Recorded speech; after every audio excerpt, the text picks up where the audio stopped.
Excellencies, ladies and gentlemen, dear colleagues and friends, it's a great pleasure to welcome you back in this beautiful Norwegian house, Norway House.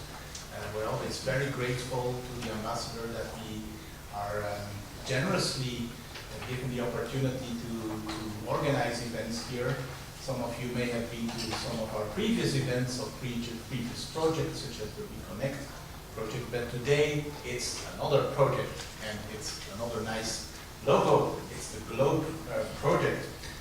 And we're organizing a panel debate, and I have the honor to chair this debate. I will tell you immediately a few words about the setup of the panel and the very distinguished panelists. But before doing that, I'm going to ask Professor Jacinto Jordana to take the floor and say you a few things about the GLOBE project, because Professor Jacinto Jordana is a professor of political science and director of eBay.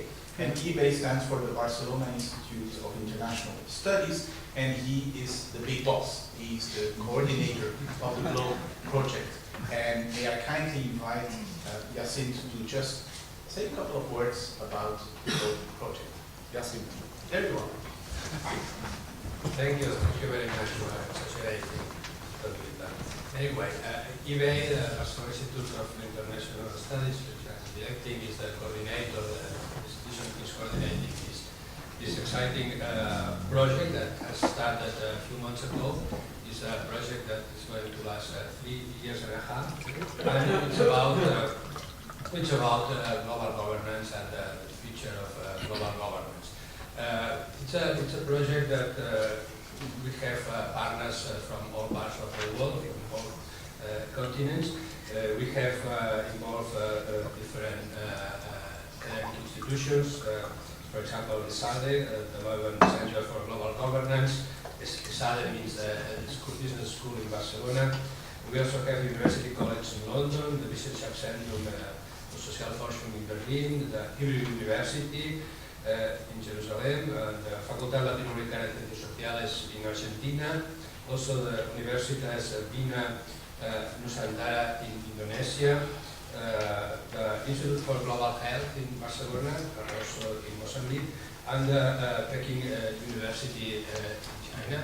And we also have an international advisory board with members of different continents as well. So we really are interested to analyze global governance from a perspective from different regions of the world, including having the possibility to have to contrapose the different views and different angles to the development of global governance. We also, in our project, is one of the more distinctive issues of the project, we also want to compare and to discuss the different developments in global governance across different sectors. No? And for this reason, we included different work packages, different teams working on trade and development, security, migration, climate change, and global finance. And we think that analyzing and comparing these different sectors and the developments in creating global governance regimes, we will be able to understand better how they develop and which are the possible developments in the years to come. No? And in fact, one of the big components of our project, and is for the last years, is to provide scenarios for global governance, trying to develop ideas and also some configurations of how global governance in different sectors and more also in a more integrated way can develop in the next 10 or 20 years. It's very speculative, but on the other side can be very helpful to understand in the world we have now, and it's a lot of uncertainties, how these developments in global governance, which directions they can take, and which will be the big challenge to have a system of global governance that will be effective and providing good returns for the world. Basically, this is the main insights I wanted to share with you about this project. In fact, this panel is also part of the activities of the project. Today and yesterday we have a meeting, a coordination meeting, also a meeting of our international advisory board, where we discuss issues related to the methodology and also the the contents of the project that we are going to develop in the coming months and years. And we took this opportunity and we asked some of the members of the International Advisory Board to be involved in this panel, to take this opportunity to have the possibility to have different views from different parts of the world about developments in global governance of trade. And well, this is basically what I want to share with you.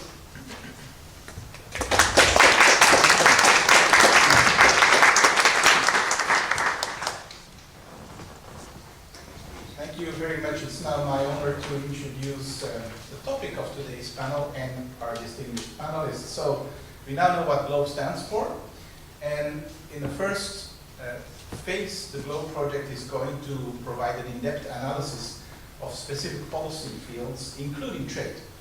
And as you see, trade is the topic of today, of the panel debate.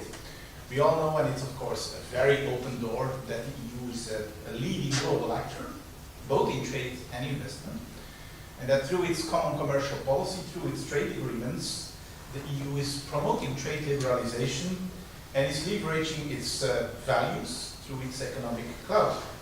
And in the first months of this project, indeed, this is what GLOBE is going to do. It's going to aim to map the global regimes and institutions in trade and investment and try to understand how opposing forces and actors are hindering the implementation of the global and the EU's trade and investment policies. So we will do a kind of general assessment of the current state of play in the global trade regime, but we will also try to provide a couple of detailed case studies on the current state of the WTO, the different reform proposals, and the current debates on the reform of the investment regime, and more, in particular, the investor-state dispute settlement system and mechanism. And there we have, of course, all in the meantime heard the good news from Luxembourg. The court has spoken. Opinion 117 has, as far as I could judge from the summary that I've read, I haven't read the whole opinion, very positive opinion that seems to make many things possible in international and European practice. So great thing to have this opinion out precisely today at the day of our panel. The aim of the panel specifically is to take stock of the current developments in the global trade regime. You know, and again, it's a very widely open door in the past decades, how much the volume, the complexity, the density of global trade has risen exponentially, liberalization taking place, the rise of all kinds of new important trade powers, advances in technology, value chains, what have you.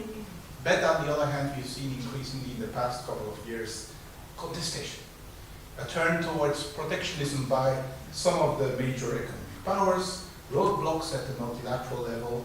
Enormous pressure is currently being put on the global trade regime. And what our panel is modestly going to try to contribute and advance the debate on is on complex dynamics that are currently reshaping the global trading system, especially trying to understand global perspectives on the recent major restructurings of this system. We'll look at the intersection between trade and global governance in uncertain times. Special attention also, very importantly, for perspectives from different parts of the world, including China, United States, Africa, and of course, Europe. We will start with the Chinese perspective, next an African perspective, followed by the perspectives, and if the Commission doesn't object, we will have the Commission saying the last word with the European perspective. Each speaker will first talk for about 10, maximum 15 minutes, after which we will open the floor for questions. We have a stellar panel for you to present things. First of all, Professor Jiming Zhang, professor and chair of the Department of Diplomacy at the School of International Affairs of Peking University, a very distinguished professor who has a very long and distinguished track record, having taught at the China Foreign Affairs University, having been a Fulbright visiting scholar at George Washington University, and so on. He will share a Chinese perspective. We will then turn to Africa, and we are very delighted to welcome Mr. Samuel Samsumana, who is a politician and former vice president of Sierra Leone, and who has gone through the full trajectory of politics, from managing complex social issues, economic recovery, to using legal means to address daunting political challenges. So great to have you with us. We're really delighted to have you on our panel. Then we have, as they say in French, une sommité, a top scholar from the United States, Professor Miles Kaler, who's a distinguished professor at the School of International Service of American University and a senior fellow for global governance at the Council for Foreign Relations in Washington, D.C. His stellar record in terms of publications in the area of international politics, international political economy is well known. And last but not least at all, we have Ms. Sandra Gallina, who is Deputy Director General in DG Trade of the European Commission. I sometimes refer to DG Trade as the Empire. I hope that's not taken badly, but because it's a good empire, it's an empire for the good. There are other types of empires, as you know. She has a very impressive track record as a policymaker and leader in the areas of trade. Before becoming a Deputy Director General, she was also Director, for instance, of the Sustainable Development Economic Partnership Agreements, Very good. Africa, Caribbean, Pacific. Yes. Agri-food, fisheries, I mean, in other words, somebody who has seen all the corners and all the different dimensions of trade. So again, a wonderful addition to our panel. So with that brief introduction, I'm now happy to give the floor to our first Chinese panel. Thank you. Well, thank you, Professor Waters. I'm very, very pleased and honored to be here. I think as a Chinese, what I want to say is that I don't want to take the lead, but I really need more time. First of all, I'm pleased to be here to share my understanding of the Chinese perspective of global governance, especially trade governance. First of all, I want to share with you about the state of art in China, how many Chinese study global governance. I checked and found that the term was first introduced to China in 1995 and has become an academic and policy topic after 2015.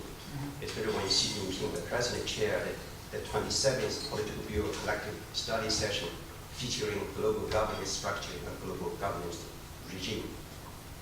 And in his written answers to questions submitted by the Wall Street Journal before his visit to the United States in 2015, and he said very clearly, it is necessary to adjust and reform the global governance system and mechanism.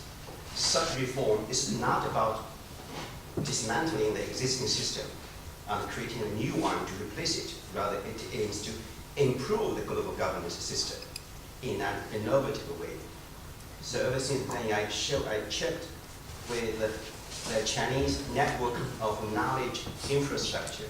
Infrastructure is a database of academic paper to find that from 1995, when the first academic paper published on global governance, to this year, there are more than, this year there are more than 500 articles, academic articles published on global governance. The climax is 2016 when China hosted the G20 summit, and this year I think that the number might surpass, at the end of the year, 1,000 articles. So with that, I think that what are the perspective of the Chinese, what are the Chinese perspective on global governance? I think first is why does the Chinese government support this structure? There are two reasons. The first is more recent, that is that the protectionism and unilateralism are on the rise. Deficit impedes development and governance poses a daunting challenge to mankind. That's the more immediate reason. But the long, reason, more broad reason is the existing system of global governance, which the Chinese considered as was established by the West, with the US as the leader, to meet the political and economic interests of the West, have failed to reflect or protect the interests of emerging and developing countries. So this is very low efficiency and lack of fairness. So where do we have the global governance? Basically including, not limited to the following. First is economic governance, including trade, investment, finance, and monetary. political, social, environment, and internet and cyberspace government. They're different. The Chinese views on global governance covers almost every field of the international affairs. So the most important one is, economic governance. I checked with the Xi Yingkai. I find there are a lot more articles published on economic or trade governance. So the vision of the Chinese, how to, there is a necessity, and we need to reform the global governance system. How? The Chinese basically emphasize 3 principles: the comprehensive consultation, joint contribution, and shared benefits. Consultation means the principles, the major areas, the rules, and the mechanisms. Everything has to be discussed and reach agreement through consensus.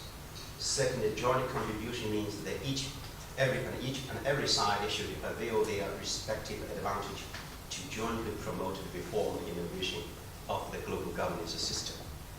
And shared benefits means that all participants share the results and benefits of global governance. The 3 principles is discussed and emphasized by all Chinese government documents and the Chinese scholars. So with that principle, what are the major channels and the platform? The first is the Chinese emphasize to make use of the existing institutions rather than inventing new ones. So the 19th Party Congress political report says China encourages the evolution of a global governance system by participating in and acting through the existing WTO with that IMF in economic realm. So with that, and China also very actively participate in the G20, which was developed from G8 after the global financial crisis. So the priority of governance in global economy listed in that Hangzhou G20 summit is include the following. First, ensuring equitable and efficient global financial governance, and fostering open and transparent global trade and investment governance. So the key of this governance reform centers around the WTO rules. So the Chinese emphasize the rules-based multilateral trading system with WTO as its core is the cornerstone of economic global governance and free trade. And China supports necessary reform of WTO to enhance its authority and efficacy, to create an open world economy and to pursue a community with shared future for mankind. So WTO is at the center. So last year, the Chinese Ministry of Commerce issued a white paper, elaborated the principles and the suggestions of Chinese government on WTO reform. The 3 principles include the first, the reform shall preserve the core value. So the core value of China emphasizes non-discrimination and openness. Secondly, is the WTO reform should safeguard the development interest of developing members, developing countries. Third is its reform shall follow the practice of decision-making by consensus. The 3 principles, and with that, there are 5 suggestions. The first one is to uphold the primacy of a multilateral trading system. Second is the reform is to address the existential problem faced by WTO. We know that WTO now is facing a big challenge. Third is the reform should address imbalance of trade rules and respond to the latest development of our time. For example, the Doha Round negotiation did not touch upon e-commerce. And the investment was not the key issue, it's the money issue. So the fourth is to safeguard the special, the differential treatment for developing members. And that last one is the respective members' development models. So this is the existing, but in addition to the existing institution and trade governance, China also has initiated several other platform institutions. One is the BRICS. With the BRICS and also the BRICS New Development Bank and the AIIB, Asian Infrastructure Investment Bank. So those are the new forms. So the Chinese say that this new form of institution, they are not to challenge or replace the existing institution. They are to meet the need of developing countries for infrastructure building. It's not to threaten existing institutions. They consist with the global priorities, such as the UN Sustainable Development Goals. So at the same time, China thinks that the competition between the new institution and the existing institutions could be beneficial to drive reform within the existing government organizations. The flagship of the Chinese governance in economic and trade is the BRI. So the Chinese emphasize a lot about BRI. We have just concluded the second forum for BRI on international cooperation. We say this is a global public good. It originated from China but belongs to the world. Secondly, it's a platform for cooperation and new practice of global governance. And there are a lot of discussions. I think we have quite a question. I can discuss this. With that, from a scholar's perspective, I think I will here discuss the challenges with the Chinese global government. Okay. The first one is the balance between rule taker and rule maker. It's not very clear where the Chinese rule taker is. Second is inconsistency between its domestic and global governance principles. The third is, China criticizes the old global government arrangement was a result of power politics, but argues at the same time that the shift of power, the rising of economic developing countries should be the very reason, should be represented, should be reflected in a new system. So at the same time, China insists that we are a developing country, but at the same time, we want to have more say in this government institution. And more importantly, what China proposes for global governance, the next one is global governance calls for multi-stakeholder and this pluralistic model, but the Chinese first emphasize the role of nation state, which I think is better called international rather than global or interstate governance. The last one is how much does the world support China project global governance? Well, the world look to China and say, you are rising, you should show more responsibility. Like Obama said, China's being a free rider. China said, no, we don't want to be a free rider. So we want to take responsibilities. So when we make rules, then in the United States, no, you cannot make rules. You must show responsibility but not make rules. So this is a problem. So what kind of responsibility should China share? In what way? The world has expected China to show more responsibility, but when China proposed BRI, AIIB, all those kind of things seems to be a lot of suspicions. So those are major challenges. But the last two challenges, which I do not have time to want to say, one is the relation between the United States and China, the trade friction at this very moment, and whether China declined the G2 concept.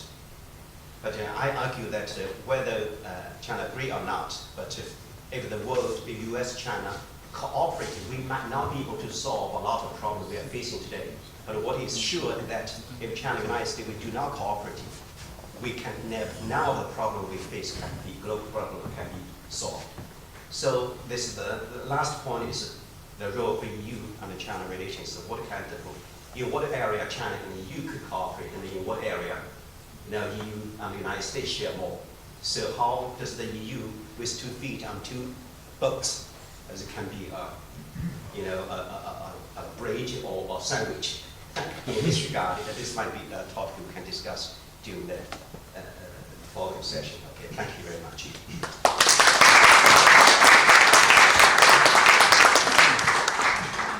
Thank you very much, Professor Zhang. We'll come back to that during the discussion, of course, and now it's my honor to invite Mr. Samuel Samsumana to the floor.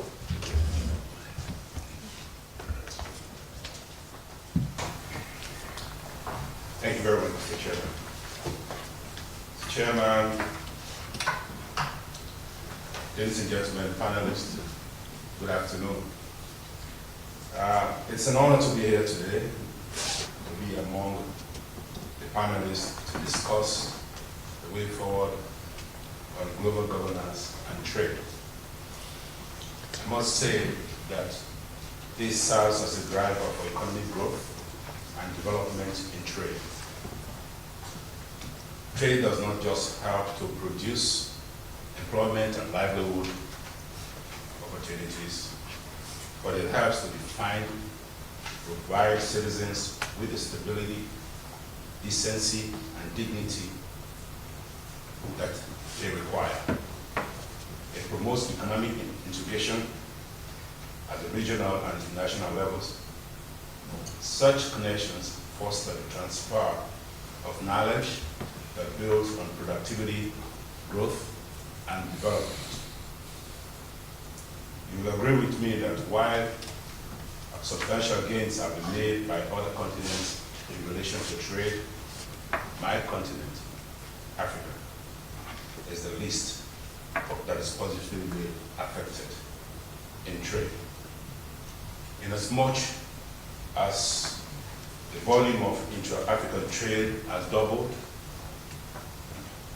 in the last 10 years, about 10.3% of total exports in 2010, and 19.6% in 2017.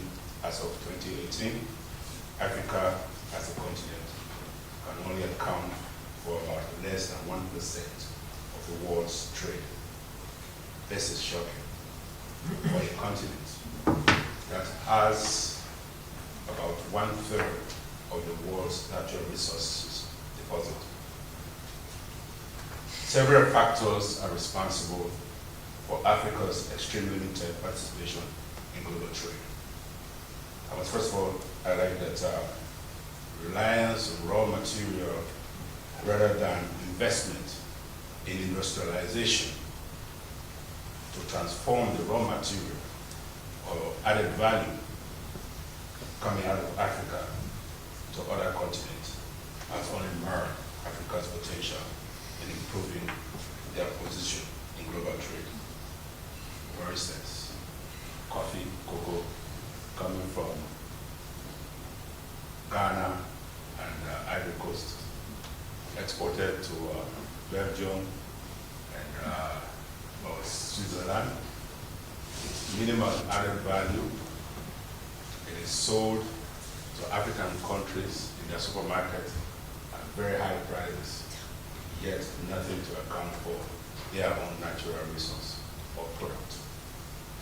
Secondly, Africa contends with challenges that have negative implications on trade. These challenges are lack of adequate essentials to facilitate productivity, being insufficient electricity, poor road network, poor infrastructural facilities, and also the aspect of governance leading to corruption in certain areas. The lack of much needed infrastructure and other required conditions of trade to thrive and further affect countries for us to improve have been on the downside. Countries such as Nigeria, Libya, or Sudan, who could have been doing much better, are still contending with the lack of international recognition or equal play in order to facilitate their increase in productivity or sales. I must state that trade regimes are defined at regional levels, and there is no synergy or harmonization of such regimes across the continent. This disadvantages and discourages African entrepreneurs. That is to say, that international treaties being signed in terms of trade, be it the WTO or the GTT, way back in 1947 to 48, have only placed the West or developed countries in a higher state than African countries. It is true that as emerging economies, the lack of the basic infrastructure or needfuls in order to necessitate our position in global trade are amiss.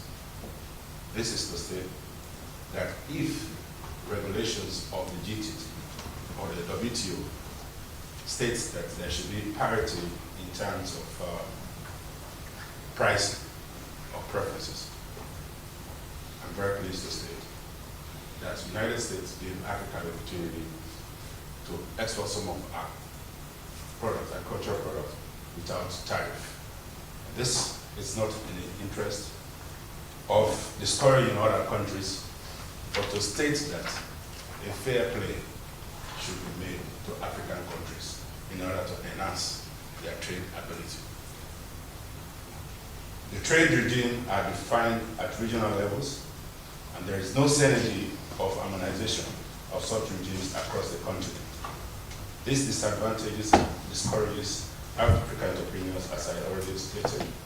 And if we look at it, African countries in their trade regimes in terms of regional settings, be it in the west coast of Africa, ECOWAS, SADC, or in East Africa, these trade regimes are economic activities within these sub-regions within Africa are not being pronounced or well pronounced in what they do, because economic activities within those sub-regions are not well pronounced, or within the continent as a whole, because of barriers for legislation, transportation, and to a point of visa restrictions, or to which some of the custom officers are not properly or fair with the trade regime from one country to another country.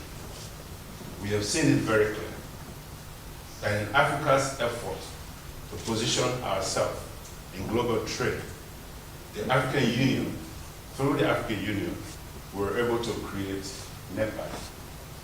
And NEPAD's responsibility, which is new partners in African development, have not been able to stand the test of time or the competitive market that we are talking about. Looking at it, within the NEPAD itself, there have been opportunities or chances being taken, policies being set up in order to be able to place African competitors at a much better position.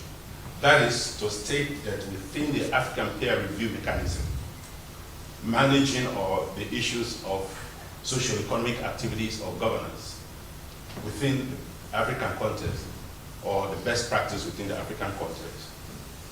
These are being very challenging, to which African countries can utilize the opportunity among themselves to see who's doing best or who's doing better in order to necessitate trade and conduct ourselves in terms of good governance, away from corruption, of obeying the rule of law, etc. So I must state that it is but fair that we in Africa, with the production of raw material and no particular conducive added value being there, and no proper fair play from the international regime, like I mentioned, within the WTO conditionalities or GTT, it is but imperative that we have a paradigm shift. If the simple context of economics states that location of industry is necessitated by nearness to raw material, it is but fitting that Africa begins to get some of these factories within our continent for added value and have a fair play with the rest of the world. We have done our part and we continue to do so in Africa to put in place regulations that can support all of us, because we now live in a global village. If we share the problems in this global village of climate change, of terrorism, of migration, whether legal or illegal, we should be sharing the beneficiation at the same time.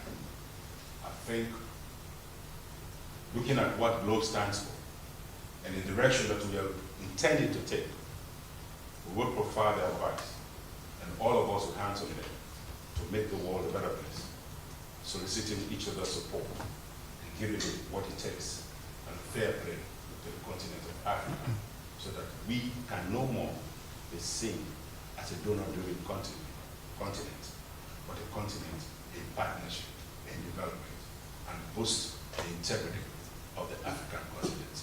Thank you for your attention.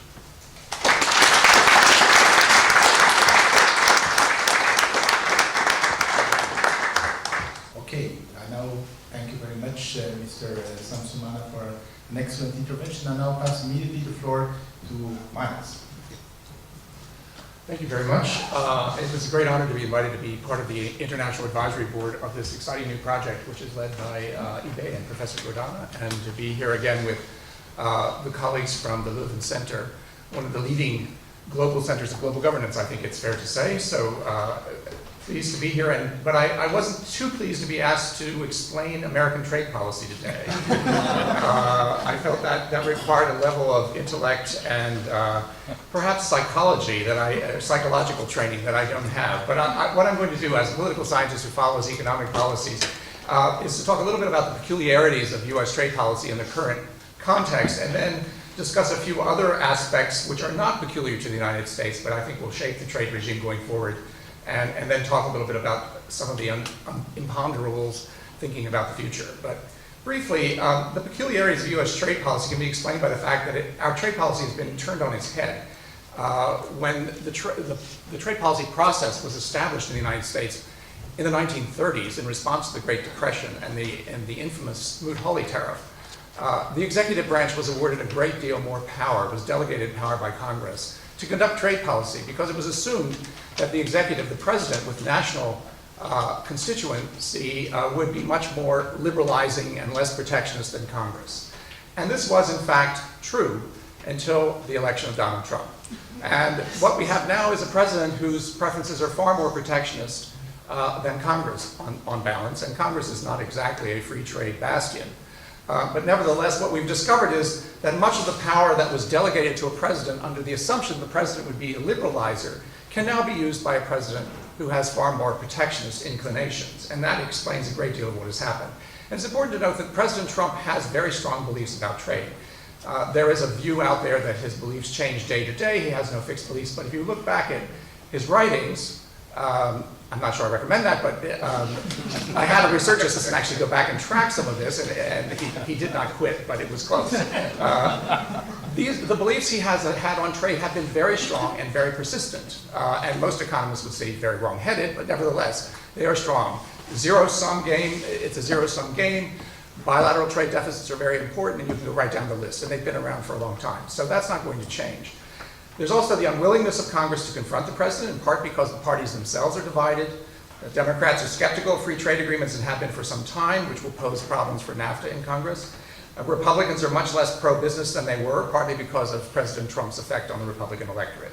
International business, which has set much of the trade policy agenda since the end of the Cold War, has much less influence on U.S. trade policy today than ever before. And here you can compare it to the role of business in the UK and Brexit, where I feel also international business has basically been excluded in a way from the political process for the first time in a very long time. And so you have a sense of protectionism without protectionists. There really are no powerful demands of a classical sort in the US system for protectionism of the kind that has been imposed in the various tariffs implemented by President Trump. Except with a few exceptions like the steel industry, which has been protectionist for decades and is always clamoring for some sort of trade protection. Finally, trade is not a salient issue for most of the public.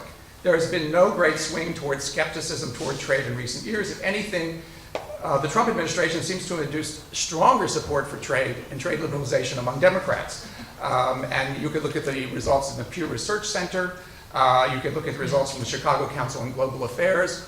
All of the surveys suggest that if you frame the question, and it's very important how you frame the question, if you frame the question as, is trade good, 80% of the American public believe that trade is good.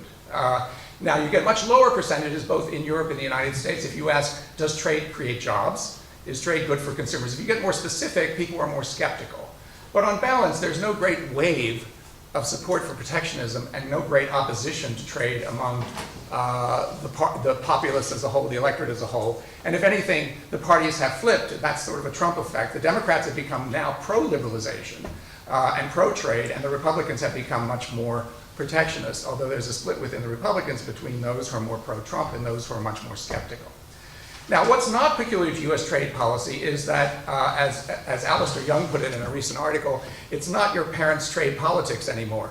As you have just discovered with the decision that came from Luxembourg today, much of the politics of trade agreements is no longer really about trade. It's about a host of other issues behind the border issues, such as regulatory harmonization, leveling playing fields, such as labor and environmental regulations, or protecting those regulations in the eyes of some groups against trade liberalization and its effects, or constructing new rules in sectors such as digital flows that often have much broader policy implications for things such as privacy and national security. So the politics of trade, for example, in the TTIP debate here, the US-European trade agreement, it was really being fought out by groups, and I think this was true of many of the free trade agreements in the recent past in Europe, by groups that would not have been involved in trade politics in the past. Environmental groups, consumer groups, general citizens groups that are concerned about regulatory features of various kinds. And that is likely to persist. And it was true of the TPP debate before Trump pulled us out of the TPP in the United States as well. Another characteristic which is quite alarming, I think, which is characteristic not only of the United States, although we may have initiated this process, is the rise of national security dimensions of trade, both fake and real. Perhaps the most startling break with the past in the United States has been the casual way in which the Trump administration has mobilized national security as an easy escape clause to impose tariffs at will, really virtually at will, even against long-term allies in Europe and Canada. And this certainly opens the way in the future for others to use the same escape clause for protectionism on a large scale without any real international recourse, not demonstrated recourse. There could be recourse through the WTO. We'll see how that plays out. But more significant still is the rapid securitization of the trade and investment relationship with China.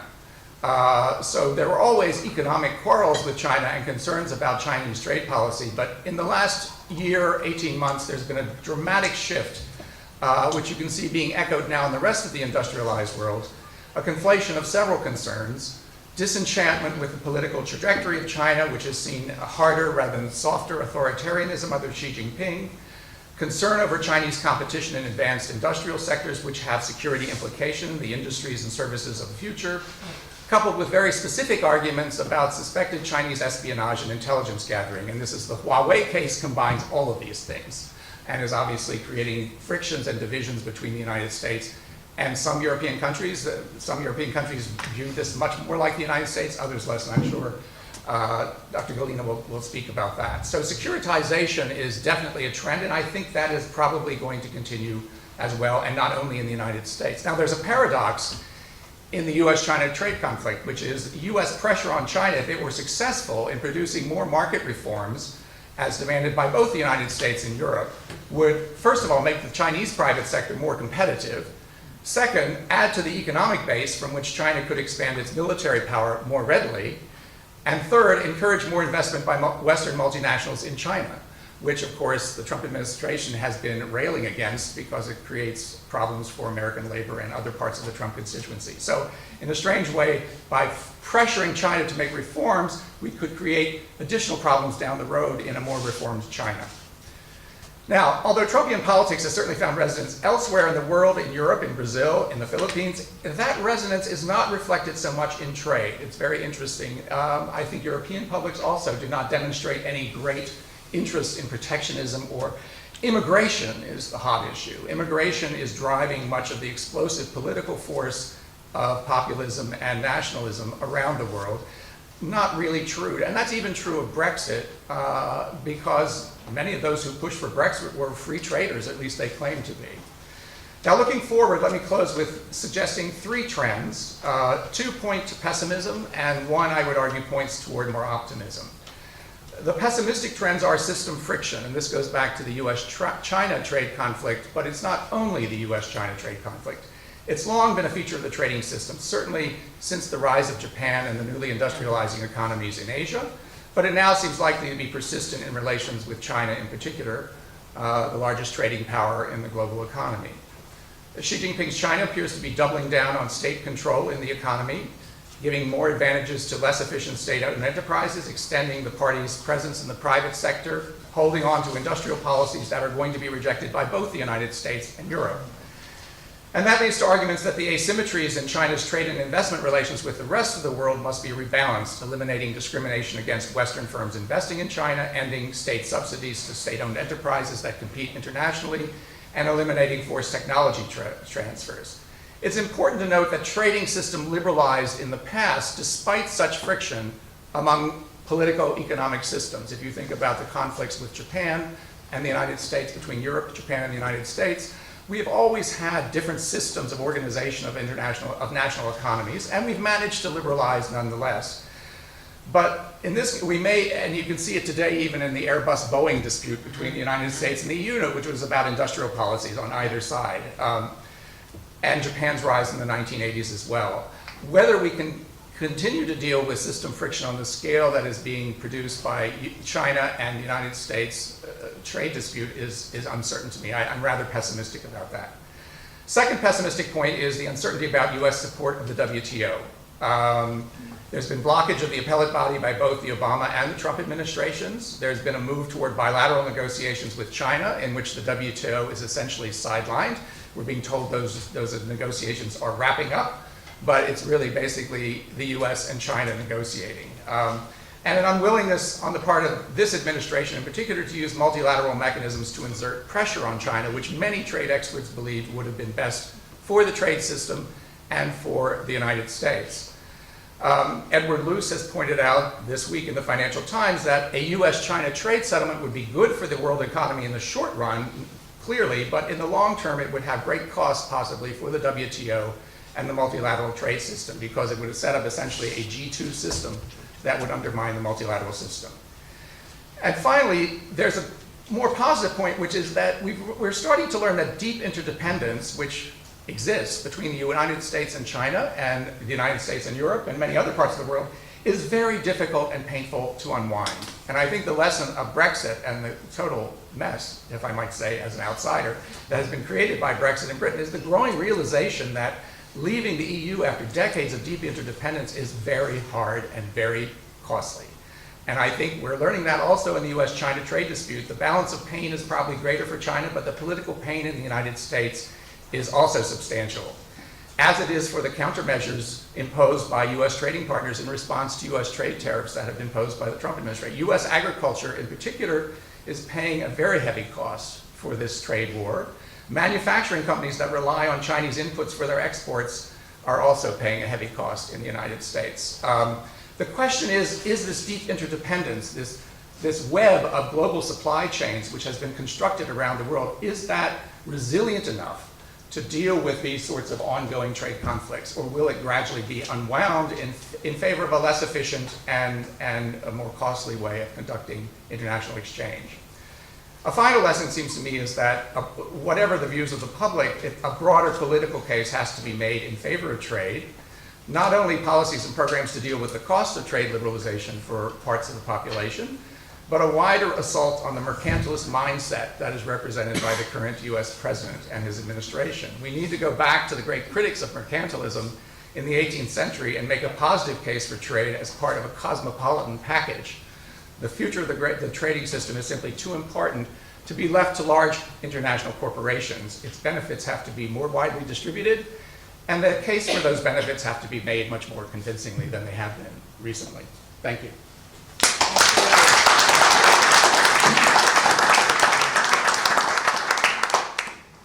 Great contribution, and very much according to the time schedule. So now, last but not least at all, we turn to DG Trade, to Ms. Galina. Yes, thank you, and very honored to be here with the Friends of the Leuven Center, because I can confirm they are a leading force in global governance, at least being involved in a few projects, and they do conduct serious research. A few words. First of all, a word of thank you to all the illustrious guests who have preceded me.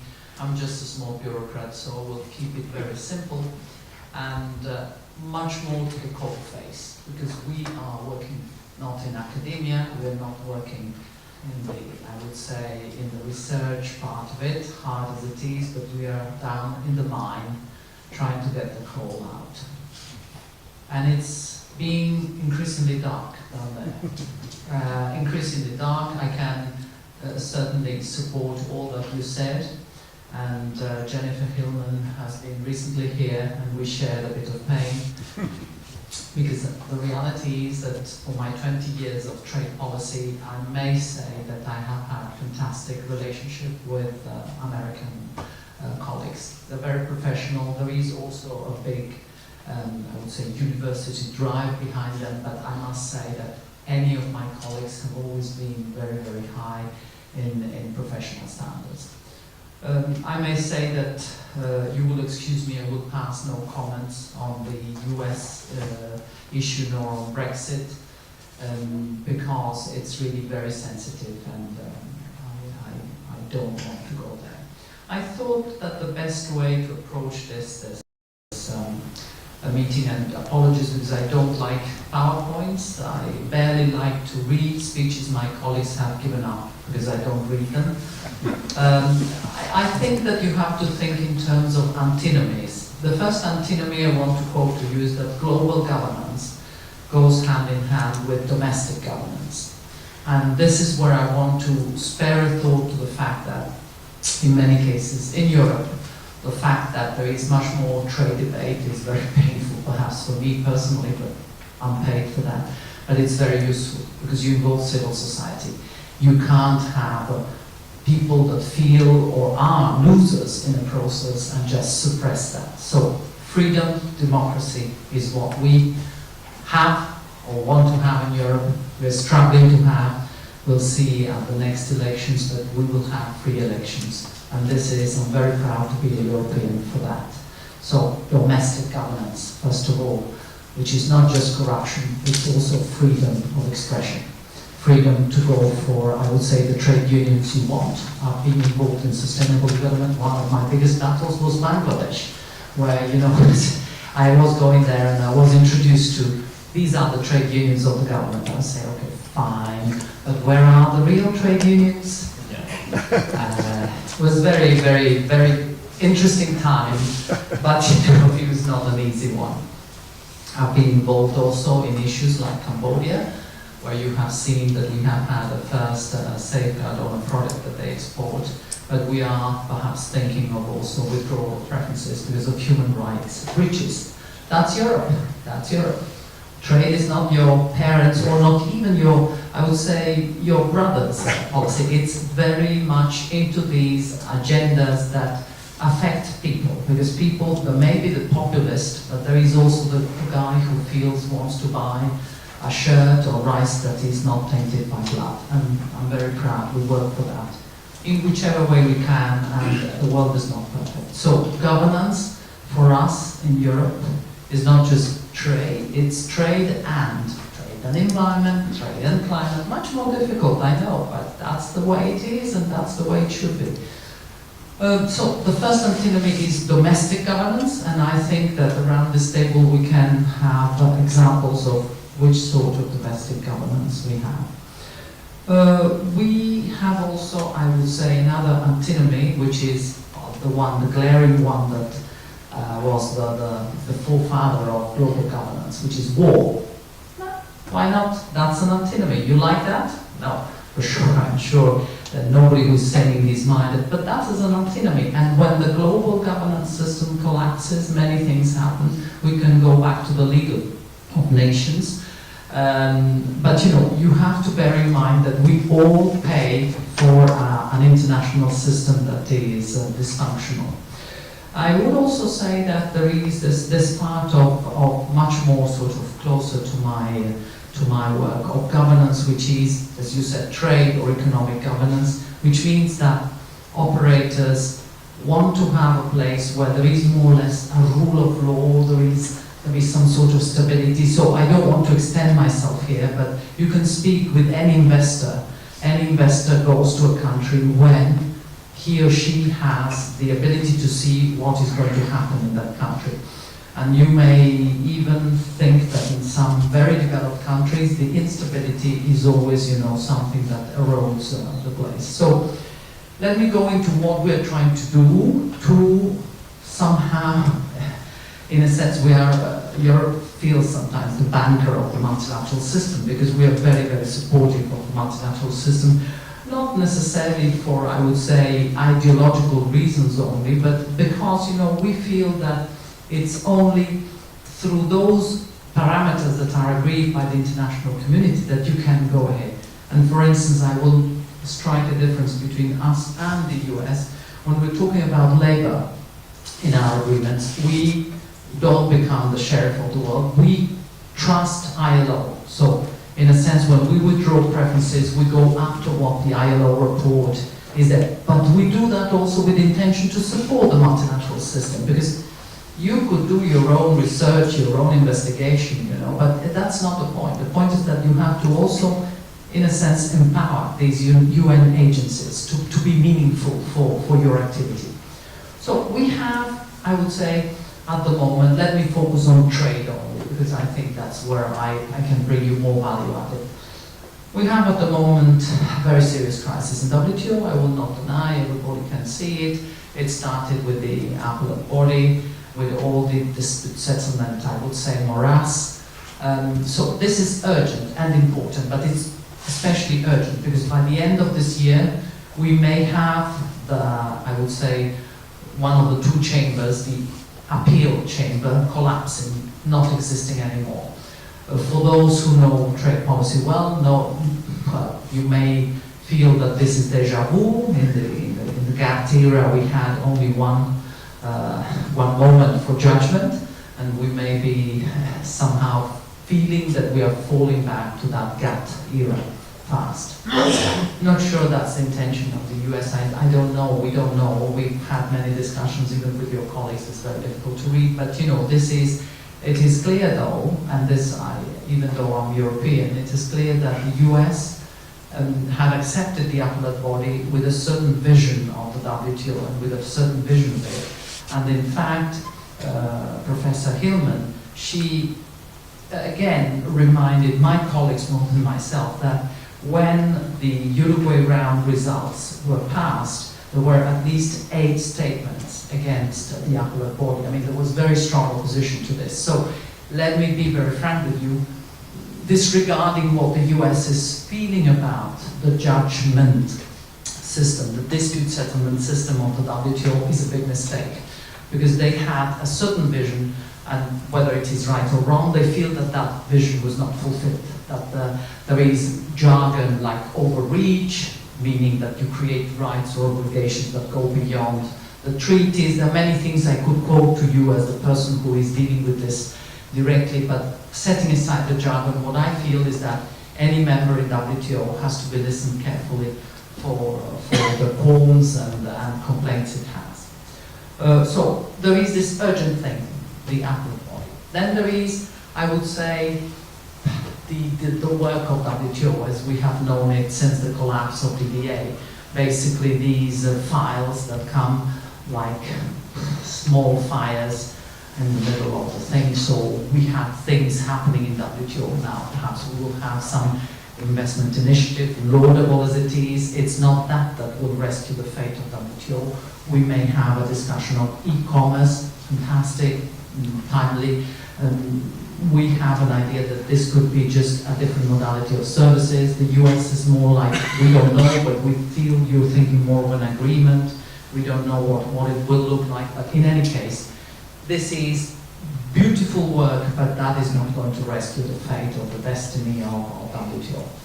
So there is a third branch, and this third branch, and this is where I fully agree that a G2, an agreement between China and the US, it's only going to make us all poorer in WTO. It's the, should we call it modernization of WTO in some respects? I hate the word reform, because reforms look like, oh, WTO has not delivered, you know.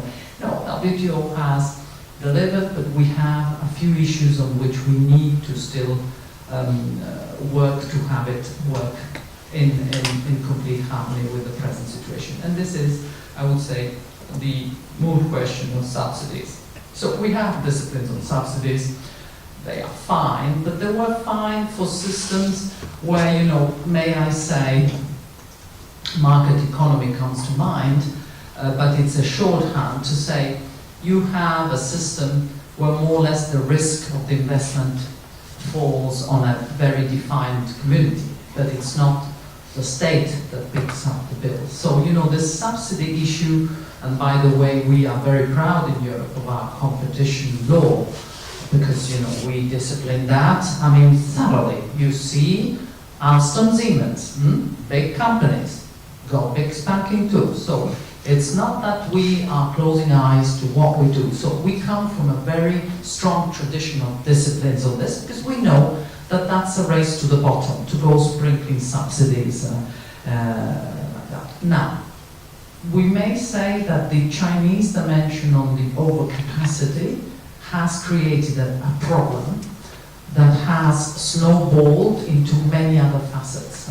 So, may I say that it's very, I mean, it's high time that we dealt with that issue of the subsidies that have provoked the overcapacity that has created perhaps even the premise for the Trump election, because, you know, the steel industry, we know, has always been demanding protection. So for me, these three branches are what is happening in WTO. Of course, we've got, I would say, a deeper action in the world in terms of global governance. I will not go into details, but it's the whole of the FTA bilateral agenda. And, you know, it's not just the bilateral agenda where I try to instill my own, should we call it values? Let's call it values for lack of a better word. But that is a means of proposing governance in another way. And finally, we also have, as Europe, an agenda which is unilateral in terms of proposing governance, proposing values, which is the famous generalized system of preferences, where we have had a system where, you know, those who want to accede to much better treatment have to have, I would say, access and ratification and implementation of 27 conventions. And if they don't, I would say, live up to certain standards, they may lose those preferences. Now, for what it is worth, I think it's very important to say that Europe is also very committed to the development of Africa. We have had several summits that were attended directly by our president. The preferences that we give to Africa are undoubted. We have also agreements that we have concluded. There is one which is up and running, and I have been dealing with it for quite a while with South Africa, the SADC agreement. So, in a sense, we are having a massive investment initiative.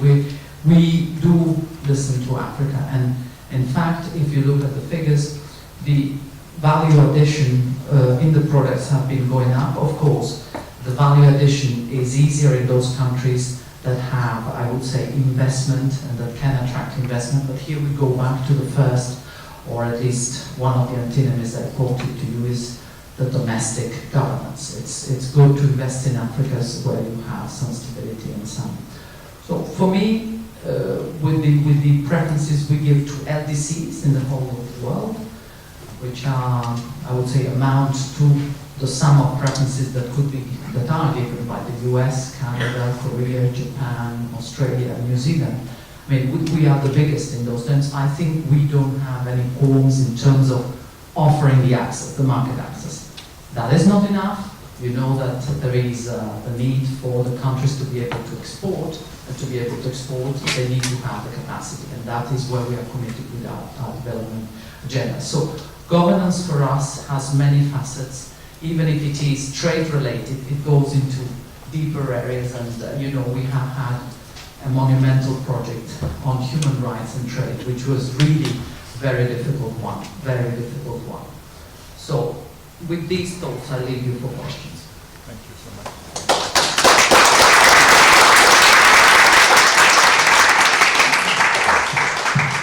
Thank you so much, Ms. Galina, and thank you to all the panelists for excellent introductions. It's now for all of you to interact, to make your views known, to intervene, to contest, but politely, have a discussion. So let's start. I see already a very experienced Brazilian diplomat who is sitting here on the second row. Henry, please, can you kindly introduce yourself? Yeah, thank you, Jan. I'm Henrique Moraes. I'm a PhD candidate at Leuven, but also my spare time I'm diplomat focused. Thank you for the excellent contributions. I wanted to ask Miles a question, picking up on your point regarding the resilience of the network of interdependence. My question is whether isn't there something more than that when you see that perhaps China is building its own network of interdependence, and BRI would be an example, the expansion of some, let's say, regulatory preferences of China in areas such as digital would be another example of China expanding its own, not working, let's say, entirely within the existing network of interdependence, but instead also exploring its own network of interdependence. So whether the question whether the question of the resilience of the interdependence network covers the whole question, or whether, which would be, I think, more alarming, we are probably witnessing the emergence of alternative network of interdependence. It's theoretical, I know, but I think it has concrete implications for global governance going forward. Thank you. Well, I will certainly hand the microphone to Professor Zhang, because this is a question he should comment on as well.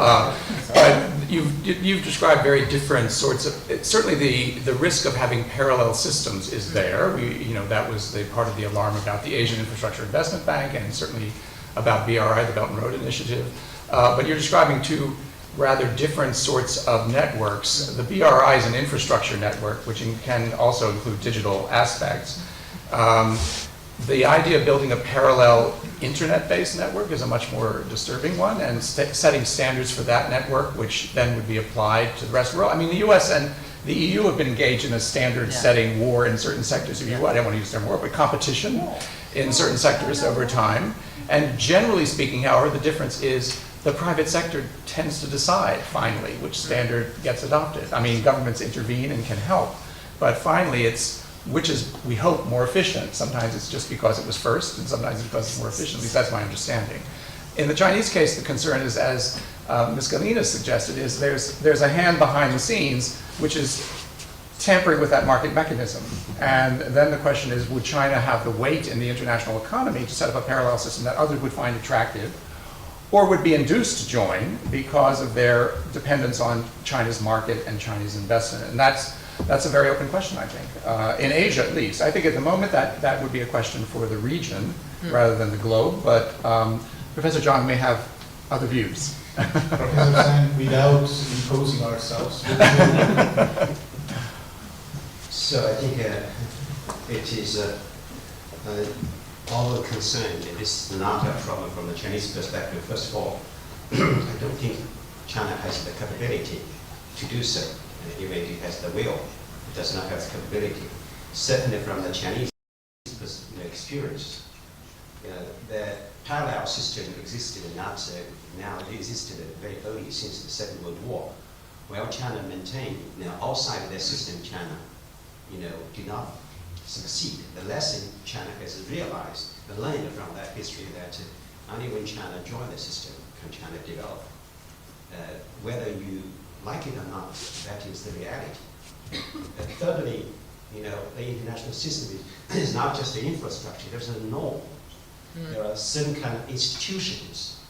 So you look at what China is proposing, transparency, the open, all those kind of norms and proposals are exactly what's existing in the very basis of the Western system. That's the reason, John Atkinberry argued one of his articles that China in the future is not facing the United States, it's facing the whole global system. China cannot develop outside the system, China is joining in. So that kind of concern, I think it's not necessary at this moment. If I may just inject a little bit of controversy here, there is a recent paper, a joint communication of the High Representative and the Commission about an EU-China strategy, which you may have seen, and which I think for one of the first times is basically saying that China is not just a strategic partner, but also a systemic rival of the European Union. And in that paper I found quite some explicit criticism saying that China is itself confessing that it's a supporter of the multilateral system, but that there is some selectivity in the support of multilateralism by China. We're talking about trade here, but of course in that paper there is reference to the law of the sea. What has happened with the arbitration case with regard to the South China Sea and so on. Of course, there we're going outside of the area of trade, but you could of course broaden up a little bit the picture and say, when you're truly a supporter of multilateralism, should it be of all multilateralism and not just in selective parts? I'm not sure, Professor Zhang, if you would like to comment on that, or shall we first have some other interventions? Let me try.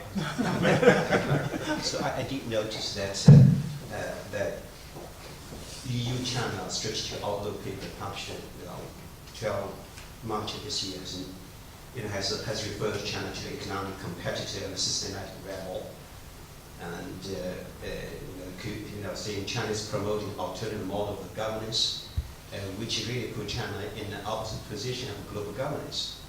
But at the same time, we noticed that when President Xi Jinping came to visit France, and the 21st summit between China and EU, we also issued a joint communique which lists a lot of the common grounds between China and EU. So that is really a puzzle between China and China in China. That on the one hand we find that China and EU share more ground. Our common ground by far outweigh our differences. But on the other hand, we also find that the EU seems to share with the United States a lot of the complaints that Trump has put on the table. So I think that might be the reality. I think that the Chinese trying to live up with it. And we Chinese policy has always been supported. We consider EU is a strength and is a major participant and contributor in world multipolarity and economic globalization. So that's the part that China always wants you to be more powerful as an independent force, whether it's for multipolarization, whether it's the multilateralism to oppose protectionism. So that is something I think what China expected. If China and the EU cannot cooperate in this regard, and we treat each other as competitive rebels, I think that might be a negative factor for the future global governance. Thank you. I'm looking around whether one of the panelists would like to intervene. If not, then I'm going to ask. Question. Would you? No, the Okay. question. So, Ambassador Van der Meulen. Thank you. Robert Van der Meulen, former Belgian ambassador. I heard Professor Zhang saying that a based multilateral trading system is favored. And I think also that since the last 70 years, we've made a lot of headway. Of course, there are some criticisms as well. But now we face a situation where one of the three leading doctors on the operation table is trying to cut the umbilical cord, while the other actors are trying to keep the baby alive. That's a reflection for anyone on the panel if they care to answer, but I have a question for Mr. Sam Sumana. I knew that the world trade for as far as Africa is concerned is pretty low, 1% you mentioned, while Africa has 40% of natural resources. But the question you didn't answer, or the point you didn't raise during your intervention was, what about intra-African trade between African countries? As far as I do remember from my Africa days, I'm talking about the years 70, 80, they were actually non-existent. And comparing them with the figures that I read now, there's no much progress either. Now, wouldn't that be a factor of growth and welfare to finally try through the European Union or other sources to get intra-African trade? you. I'm going to immediately give Mr. Samsumana the opportunity to answer that question. I would already like to indicate that I would like to see Ms. Galina, given her incredible experience in the past in this area, would maybe say a few words about the EU's policy regarding exactly this question of fostering intra-African trade, the role of economic partnership agreements in that respect, and so on. But first, to you. Thank you very much. It's very clear, I mentioned that even though we try to do globalization of trade, it's very important that we look at the issues surrounding intra-African trade. If you recall properly, I already mentioned that there are some regional organizations like CESAR or SADC, or you have ECOWAS in West Africa, which is Economic Community of West African States.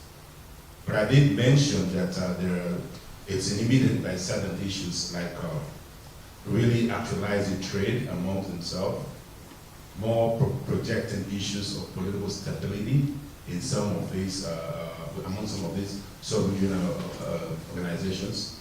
But it is not cutting across, like you would have SADC towards working with ECOWAS, but they are having issues in terms of trade. Like I mentioned that, in fact, intra-African trade is impeded by issues around like immigration issues, issuance of visas, issues surrounding custom regulations for them to know exactly what is between one country and another. For my part of the world, Sierra Leone, looking at what we have in ECOWAS, we also have a sub-regional trade group, which is the Mano River Union. That is in Sierra Leone, Liberia, Guinea, and Ivory Coast. These are just policies that have been set. But how much are we really interpreting those trade activities among ourselves? We are looking at the West, or going to the Far East, or going to the West to deal with them. So intra-trade in Africa still is faced with challenges, because what are you going to sell? What are you going to sell to the next country when industrialization is on the low side? Secondly, when we look at what we have, that is, I mean, if I can go back to that, how can we have the West or the major players, by Providence, I'm sitting between on my right, on the East here and the West here, sandwiched by the major players to which Africa has become opponent in terms of actually who is in charge. And Africa has been sandwiched for our natural resources. So for us, back to your concern, is that intra-trade has been on the very low side. We are faced with all of these issues. Like I mentioned, accessibility. And to necessitate that trade, you have to have accessibility, availability, accessibility, and market. But we are having those issues around, in fact, of having availability.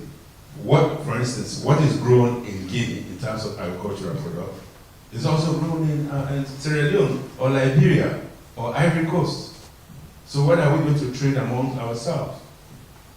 When there is lack of proper industrialization and the cost of producing a bottle of water in Sierra Leone as composed to the cost of producing a bottle of water in Guinea, who's going to buy and who's going to sell?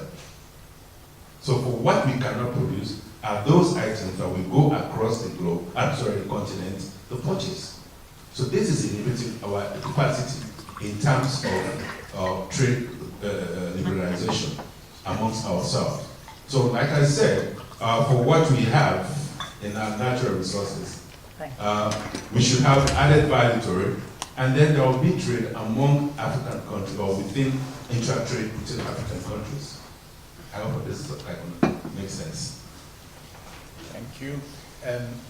I'm going to ask Ms. Galina to say a few words about the EU policy and perspective, but could we do a little check who still has questions, just to see who is still volunteering so that our walking microphones may know how to find you. That's just amazing. Ms. Galina. Yes, I cannot but fully support what His Excellency Samsonana has just said.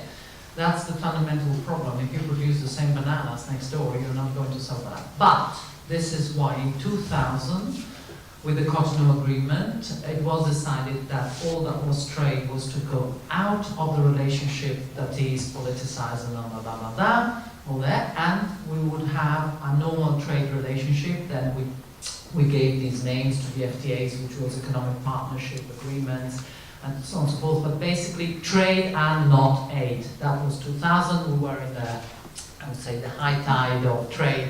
Everybody was thinking that trade would lift millions out of poverty, which it did. I would suggest you read the book Factfulness to get the facts right on where we stand in the world in terms of poverty, including in Africa. So you have countries that have a much more sort of direct approach to this. For instance, in the SADC area, I have seen that they are really keen on exporting value added. And it's very good for us. We are even having, I would say, Mercedes-Benz imported in Europe. I can tell you that the ones who buy in the Commission are very proud they come from South Africa. So cars can be built in Africa. Eh? It's not just Morocco, it's Sub-Saharan Africa too. We have had, I would say, a very a much more difficult approach, I would say, in Central Africa. Central Africa has been quite difficult, but still there we have Cameroon, who has decided, I have the aluminium, I can produce at least, you know, the frames for the tires and go. So they are trying to opt into big business, big value chains that are outside the continent, because let's face it, we are all interdependent, but for Africa in particular, global value chains are the key. We have financed a few studies on the value chains that would be many, I would say, that would be winning. But what's the problem? And here we come to several issues. So it's not just, and I would say the Vice President will excuse me, there is a bit of, we are all very much in love with brothers in Africa. My brother, I mean, I am a white African in a sense. I always feel that, you know, there is quite a lot of rivalry. So in the end, we have an issue in terms of where the port is established. And I will not mention countries, but I have countries in Eastern Africa and Central Africa, and they are vying for a port which, whether it is there or it is there, will not make much of a difference, but it's also a question of affichage. So, not thinking long term. We have a second issue, which is basically the stability of the governments and the investment. I'm sorry to say, and to repeat again, nobody is out in the world of charity when you talk about trade. Let me bring you back to reality. When I go to Bangladesh and we have our own companies doing good corporate social responsibility, I can see next door some investors. I will not mention the country they come from, but they come from Asia, and you know, I may say that there the levels of safety at work, well, beg I believe. So, may I say to you, when you come to Africa, you have to have some stability for the investor to be able to invest, and that is, in some countries, it's very easy. We had a chat with a researcher just now on Ghana. Ghana is very keen on going up in the value chain, has been very criticized, the economic partnership agreement, but that's the only way to go if you want to walk out from commodities. You cannot stay without an FTA. So we have this network of EPAs. We think that they are the first step towards a continental free trade area, which is proceeding quite speedily. I am very happy to see that the negotiations are going on. But the issue remains that even if you get the continental free trade area, what is it that you trade? And then, may I add the sprinkle from the person who is working with trade all the time. Much of the trade that goes on in Africa, believe it or not, is basically smuggled. So, in a sense, before you capture that trade, you have to really understand that that trade is going on. And it's vital trade in some respects. It's not small trade. But it's the way it has grown, and you can't do immediate transformations of that. So you need, as I say, good domestic governance, and we are also responsible for that, because we need to work with the countries of Africa to promote their own endogenous choices. You need to choose where to go, and the choices are becoming difficult, more difficult for us, more difficult for you, so it's a bit unfair, I think, that Africa has to join the race when everything is being very, very difficult. Perhaps I'm being very personal here, but I can see that there is an element of not aid, but capacitation. I mean, you have to, but in that respect, many of my African friends here in Europe go back. The diaspora is very good. Of course, you need to have democracy. You need to have a diaspora that goes back and bring back change, and not, and I'm looking at you because I feel very, very close to you. I mean, I can see friends who've lived in London go back to Nigeria and they want to change the world, but it's not so easy. It's not so easy. So other countries have opted for much more dynamic economic patterns with all these shortcomings. So I will not hide from you that we have had lots of criticism on the economic partnership agreements, but I'm still proud of those because they are giving Africa the way to export value addition. And we hope to have chocolate done in Africa. But for that we need also the infrastructure, the fridges and all of that. And that is where we need to invest with the investment fund which we have created. So, I really hope that the migration tragedy has put some spice into the minds of people and focused on the fact that investing 1 million in Africa is perhaps more useful than investing 1 million elsewhere. Thank you. As a Belgian, I'm not supposed to say anything about the dislocation of chocolate production, but would you like to still have a remark?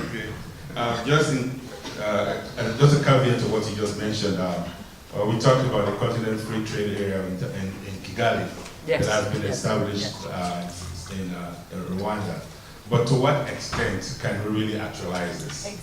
And assembly plants, like you mentioned, or Mercedes or Peugeot and other vehicles, yes, we do have few assembly plants in Africa, but to an extent, are these really originally produced or added value items of African raw material? That is the question. So whatever we are doing here, yes, it does necessitate trade and that puts us to another level. But we have to look at it in terms of how we look at intra-trade. I mentioned earlier that yes, the competition has been keen. We have been on the low side, looking at the conditionalities of WTO or the GTT, in fact, years back. But how can we look at Africa to foster our own position in terms to bring us up a little bit? Because we have been a continent with raw material, a continent with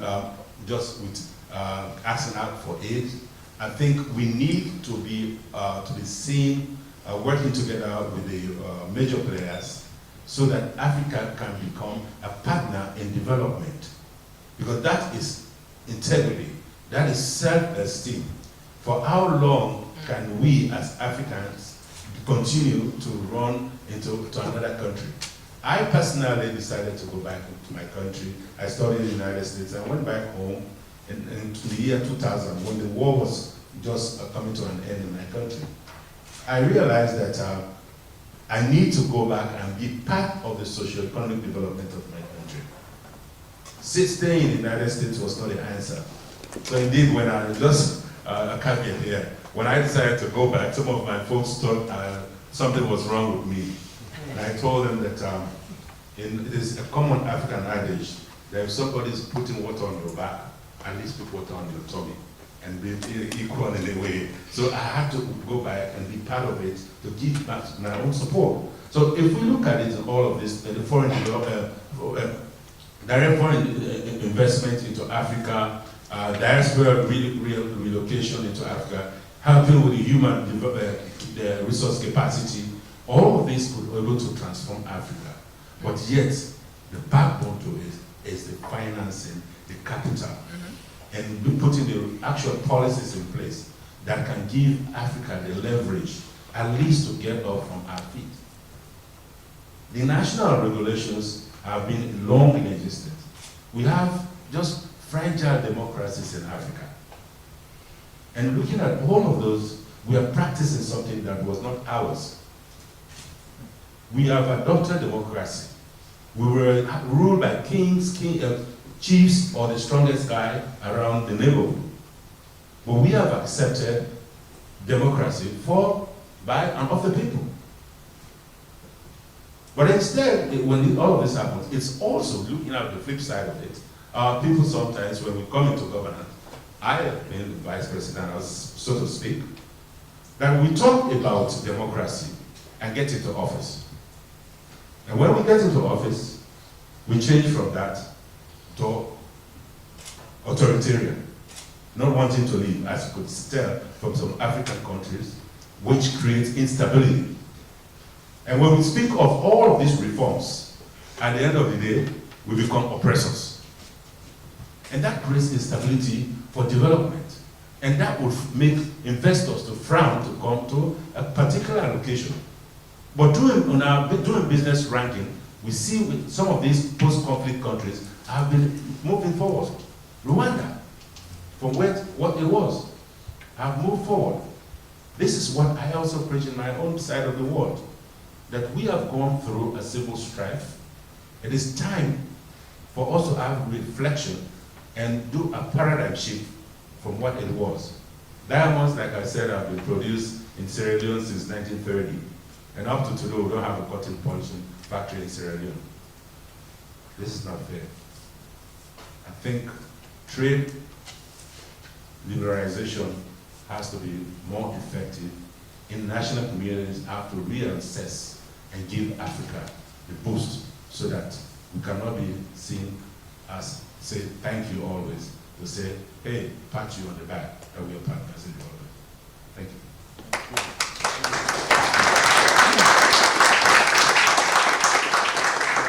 It's 1:45. We don't want to keep you up for too long in this beautiful surrounding, but let's see if there are still burning questions.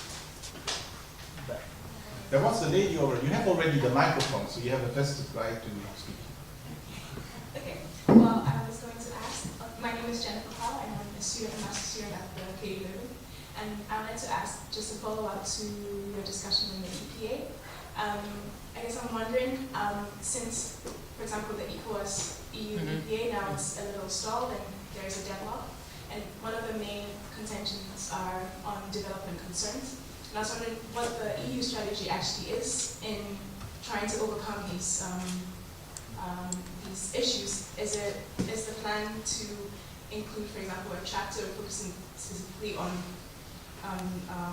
addressing those issues, and then building an economic or a financial framework under the EPAs themselves rather than other investment structures? So yeah, that's generally my question. Thank you. The good news is that we already have that. We already have what is called PAPED, which is, I would say, the project for, accompanying the EPA.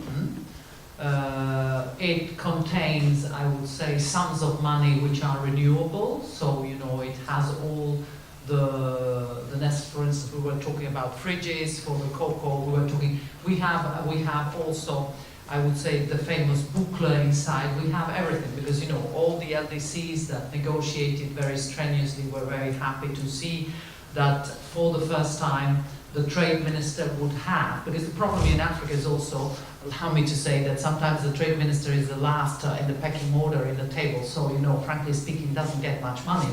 So we said this is an allocation which only goes to the trade part of your countries. Now, unfortunately, as you know, we have now all the West Africans signed, all of them, from the country of Sierra Leone to, I would say, the last one was Mauritania, because we had Gambia and Mauritania, the last two, and the only one who has not signed is Nigeria. Now, if you allow me a bit of the technical explanation, Nigeria, if they were to sign, they would not necessarily need to ratify the agreement, if I may explain this.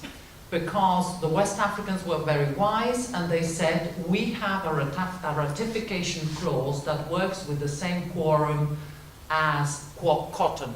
So we only would need 11 countries, and we're sure that we would have 11 countries out of 16 ratifying, so that the puppet could go into force, all the things that come into it.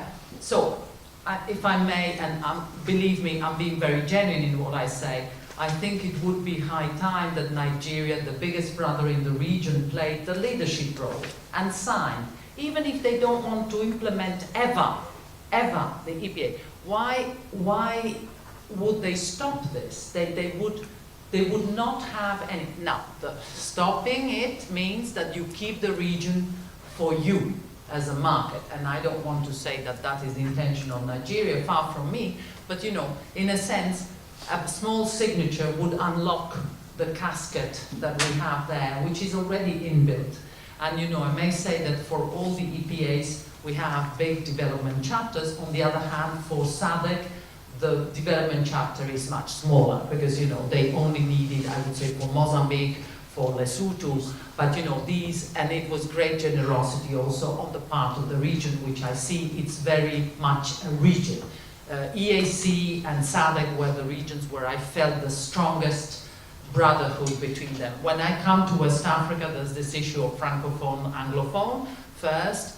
There's the ECOWAS versus UEMOA thing. There are lots of binary, I would say, choices, but it's just a signature from Nigeria that we need. And I say Nigeria can stay out of the agreement, but the others could get the agreement and could get the rest. Now, we will continue to support, but the problem is that then you do support which is not structured. It's not, you know, it's not with a plan. If you do a house and you have a plan, you build a nice house. If you're just building excretions and you are just adding now this infrastructure, because you don't have a committee that guides that, I frankly find it a lost opportunity. But I'm really hopeful that one day President Buhari, who has been re-elected, will see the light. He has been advised not to sign. I'm not sure why, because in fact it doesn't cost Nigeria a thing. Now, if Nigeria wants to keep the market, it's another thing, but perhaps the Vice President here has more say than me on that. Okay, thank you so much. We're nearly at the end of our panel. I'm looking around if for a very last question, if it's really considered to be burning. Is it? The microphone, please, for the last burning question of the day. Thank you so much. My name is Moni, and I'm teaching European integration at the university. I'm former official of the European Commission. I have a couple of modern burning questions, a couple of suggestions. Suggestions, I mean issues for you to consider in the framework of this panel or even future research. One is the main issue, burning issue, is the extraterritoriality of the American trade legislation and the application of the Article 20 of the revised NAFTA agreement, and the possible application of this clause also to in the American trade discussions with and the future trade agreement with Japan and Europe. So the Article 20 is absolutely important and a novelty in this trade environment and trade framework. The second major issue is an issue. I'm not talking about questions, it's just an issue. Is to try to examine the connection between trade and the currency. The African competitiveness is hampered by the overvaluation of the African currencies. So there is a monetary issue which is related to trade, and in fact one of the issues that was discussed by WTO in recent times is the relationship between the trade and the currency. A third major governance issue in the field of trade is to see the relationship among all the multilateral bodies dealing with trade. We have mentioned WTO, but also you have the World Bank, you have the IMF, you have the OECD, you have the commodity bodies in Geneva, you have OPEC for oil and related, and also you have UNCTAD. So you have the UN and G20, if you like. So you have all these panoply of different bodies having in one way or another an interest in trade, and they fix trade policies. So how to combine all these systems and to make it more coherent and more effective? Just issues and not questions. Thank you very much, and I'm grateful for these issues because you're basically help us to co-shape a kind of research agenda for the next decade. I'm sure some of these issues we will come back to in the GLOBE project, but there are other projects maybe where we could pick it up. I'm not going to open a panel discussion on these issues. We're too close to 2 o'clock, but it's definitely important issues that, among others, we will have to confront and we will have to have further exchanges about. I would really like to sincerely thank our panelists because I think we've had something quite unique today. We have had truly international and regional perspectives on trade, and I'm so grateful we were able to have those distinguished guests from China, Africa, the United States, Europe, so that it has really enriched, and as you may have felt yourself, it's really something that we have been able to transcend what I would sometimes call the Eurocentric approach, which unfortunately, being in Europe, being in Belgium and so on, we're always a bit complicit of. And so, I mean, I'm very grateful we could do this thanks to the help of our wonderful panelists. We still have, as Jacinth has said, 3.5 years to go, more or less. So we really hope that we can invite and involve you in future dynamics of this great project of GLOBE. Let me just also say, with other things of the Leuven Center, we continue also with our projects. There is the Reconnect project, for which we have also a series of high-level lectures on rule of law and democracy. In 2 weeks' time, on the 16th of May, the same premises, we will have, most probably in the morning, a lecture by Klaus Welle, the Secretary General of the European Parliament, about the European elections, very important. And next week, Thursday, it's not really a project of our center, but it's an activity of the KU Leuven, the ambassadorial lecture series. We will have the former ambassador of Belgium to Rwanda, Johan Swinnen, giving a lecture about 25 years after what happened in Rwanda. That will be in the promotion hall of the university at 11 o'clock on the 9th of May, Europe Day, and you're also very warmly invited to that. Thank you again all, thanks to the host, and wish you a very pleasant afternoon and Labor Day. Thank you. Thank you.